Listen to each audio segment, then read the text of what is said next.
माघ मास महात्म्य 13वां अध्याय। विकुंडल कहने लगा कि तुम्हारे वचनों से मेरा चित्त अति प्रसन्न हुआ है, क्योंकि सज्जनों के वचन सदैव गंगा जल के सदृश से पापों का नाश करने वाले होते हैं। उपकार करना तथा मीठा बोलना सज्जनों का स्वभाव ही होता है। जैसे अमृत मंडल चंद्रमा को भी ठंडा कर देता है, अब कृपा करके यह भी बतलाइए कि किस प्रकार मेरे भाई का नरक से उद्धार हो सकता है। तब दूत कुछ देर ज्ञान दृष्टि से विचार कर मित्रता रूपी रस्सी से बंधा हुआ बोला कि हे वैश्य, यदि तुम अपने भाई के लिए स्वर्ग की कामना करते हो तो जल्दी ही अपने 8 जन्म के पुण्य फल को उसके निमित्त अर्पण कर दो। तब विकुंडल ने कहा कि हे दूत, वह पुण्य क्या है और मैंने कौन से जन्म में और कैसे किया है, सो सब बतलाओ, फिर मैं अपना पुण्य अपने भाई को दे दूंगा। दूत कहने लगा कि हे वैश्य सुनो, मैं तुम्हारे पुण्य की सब कथा सुनाता हूँ। पूर्व समय में मधुवन में साल्की नाम का एक ऋषि था। वह बड़ा तपेश्वरी ब्रह्मा के समान तेज वाला था। नवग्रह की तरह उसकी स्त्री रेवती के 9 पुत्र थे, जिनके नाम ध्रुव, शशि, बुध, तार, ज्योतिमान थे। इन पांचों ने गृहस्थाश्रम धारण किया तथा निर्मोह, जितमाय, ध्याननिष्ठ और गुणातग्ने चारों संन्यास ग्रहण कर वन में रहने लगे। शिखा सूत्र से रहित पत्थर और सोने को समान समझते थे। जो कोई अच्छा या बुरा उनको अन्न देता वही खा लेते और कोई जैसा कपड़ा दे देता उसको वही पहन लेते।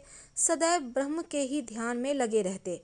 इन चारों ने व्रत, शीत, निद्रा, आहार सबको जीत लिया। बस चर अचर को विष्णु रूप समझते हुए मौन धारण करके संसार में विचरते रहते थे। ये चारों महात्मा तुम्हारे घर आए। जब तुमने मध्याह्न के समय भूखे प्यासे इनको आंगन में देखा तो तुमने गदगद कंठ से आंखों में आंसू भरकर इनको नमस्कार करके इनका बड़ा आदर सत्कार किया। इनके चरणों को धोकर बड़े प्रेम से तुम इनसे कहने लगे कि आज मेरे अहोभाग्य हैं, आज मेरा जन्म सफल हुआ, मुझ पर भगवान प्रसन्न हुए, मैं स्वनाथ हुआ, मेरे माता पिता पत्नी पुत्र गौ आदि सभी धन्य हैं, जो आज मैंने हरि के सदृश से आपके दर्शन किए हैं। सो हे वैश्य, इस प्रकार तुमने श्रद्धा से उनका पूजन किया और चरण धोकर जल को मस्तक से लगाया। फिर विधि पूर्वक इनका पूजन करके तुमने इन सन्यासियों को भोजन करवाया। इन सन्यासियों ने भोजन करके रात को तुम्हारे घर में विश्राम किया और ब्रह्मा के ध्यान में लीन हो गए। इन सन्यासियों के सत्कार से जो पुण्य तुमको मिला सो मैं भी कहने में असमर्थ हूँ, क्योंकि सब भूतों में प्राणी श्रेष्ठ है। प्राणियों में बुद्धि वाले, बुद्धि वालों में मनुष्य, मनुष्यों में ब्राह्मण, विद्वानों में पुण्यात्मा और पुण्यात्मा में ब्रह्मज्ञानी सर्वश्रेष्ठ हैं। ऐसे ही संगति से बड़े बड़े पाप नष्ट हो जाते हैं।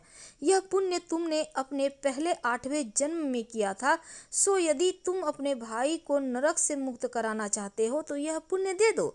सो दूत के ऐसे वचन सुनकर उसने प्रसन्न चित्त से अपना पुण्य अपने भाई कुंडल को दे दिया और वह नरक से मुक्त हो गया और दोनों भाई देवताओं से पूजित किए गए। तब दूत अपने स्थान को चला गया। इस प्रकार वैश्य के पुत्र विकुंडल ने अपना पुण्य देकर अपने भाई को नरक की यातना से छुड़वाया। सो हे राजन, जो कोई इस इतिहास को पढ़ता है, सुनता है, वह 1000 गोदान का फल प्राप्त करता है। माघ मास महात्म्य 13वां अध्याय समाप्त हुआ। कल हम आपसे मिलेंगे 14वें अध्याय के साथ। अभी हम आपसे विदा लेते हैं। हर हर महादेव। पसंद आए तो लाइक कर सब्सक्राइब करें, शेयर करें, कमेंट करें। धन्यवाद।